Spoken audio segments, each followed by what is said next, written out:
umaga mga bata! Ako si Kendra. Ngayong araw, papaliwanag ako ng isang istorya galing sa King James Bible. So ngayong araw, papaliwanag ako ng isang istorya about Nicodemus and Jesus Christ. So ito ang lesson natin ngayon. So, bago tayo magsimula, tayo manalangin. In Jesus' name, Amen. So sa memory verse namin ngayon ay John 3:16. For God so loved the world that He gave His only begotten Son, for whosoever believeth in Him should not perish but have everlasting life. So si Nicodemus ay isang secret follower. At siya ay isang Pharisee. Ano ibig sabihin ng Pharisee? Ang ibig sabihin ng Pharisee ay religious leaders o namumuno sa simbahan. So kagaya ng si Nicodemus, siya ay ruler of the Jews. Namumuno sa mga Hudyo. So si Nicodemus, narinig siya sa mga tao nag-uusap about Jesus Christ, nagagawa ng miracles. So nag-curious si Nicodemus. So, at night, pumupunta siya kung saan tumutuloy ang Panginoon. Rabbi! Rabbi! Rabbi! Rabbi! Binuksan ang Panginoon yung pinto at pinasok niya. So, nag-usap silang dalawa. Sabi ni Nicodemus, Rabbi, we know that you are from God because no man can do the marvelous things you do. God must be with you. Ang sabi ng Panginoon, Verily, verily, I say unto thee, except a man be born again, ye cannot enter the kingdom of God. Bigla, nagtaka si Nicodemus, Born again? How can this old be born again? Can a man enter the mother's womb to be born again? So naglito si Nicodemus. So, ang Panginoon nag-explain ang Panginoon.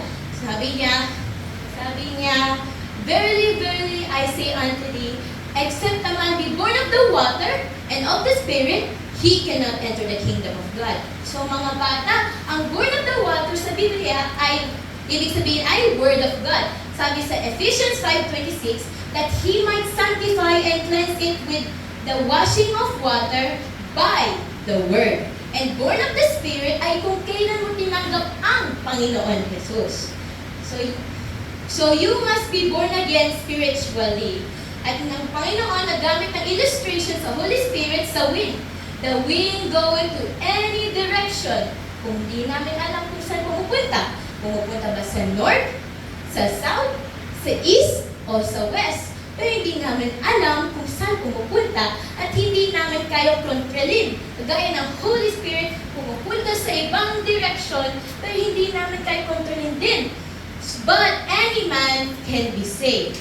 Pero si Nicodemus, nagda-doubt, hindi siya naniniwala. Sabi ni Nicodemus, how can these things be? How is that possible?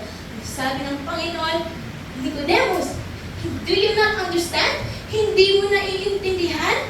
You are the ruler of the Jews and you do not understand?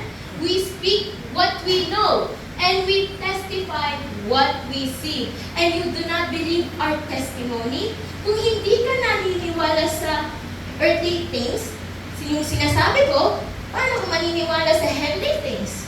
No man has ever gone to heaven and returned, but the Son of Man came down from heaven.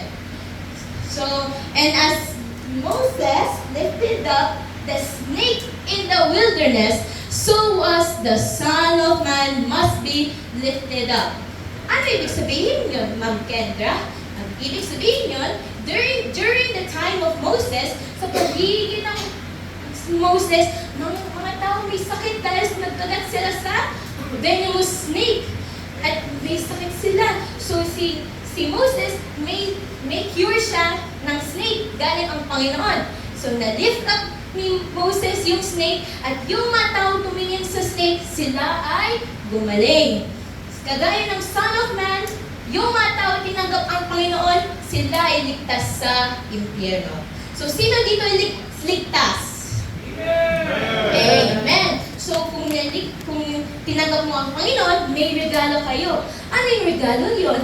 Ang regalo yun ay eternal life o buhay na walang hanggan kasama ng Panginoon Jesus. John 3:16, For God so loved the world that He gave His only begotten Son, for whosoever believeth in Him should not perish, but have everlasting life. God sent His Son to the world, not to judge the world, but to save the world through Him. Yan yung pinaliwanag ang Panginoon kay Nicodemus. Pero, ang tanong, tinanggap ba ni Nicodemus ang Panginoon? Yes or no? Yes. Yes. How? Sabi sa John 7:50, and he came to Jesus by night, being one of them. One of them. Ibig sabihin, naging follower at siya'y tinanggap ang Panginoon Jesus.